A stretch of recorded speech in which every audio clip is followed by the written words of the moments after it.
नमस्कार, आप देख रहे हैं इंडिया स्ट्रॉन्ग न्यूज। मामला रामपुर की शाहबाद तहसील के पटवाई थाना क्षेत्र का है, जहां मदरसे के लिए बेदखली के आदेश हुए और उसके बाद बीते कल मदरसे पर बिल्डोजर गरजा। आपको बताते चलें कि प्रशासन की मौजूदगी में मदरसे की दीवारें एवं दरवाजे को जमींदोज कर दिया गया।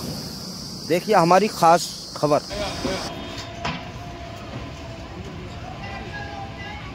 अच्छा, वो हाथ से रोका हुआ भी है, ताकतवर होता है।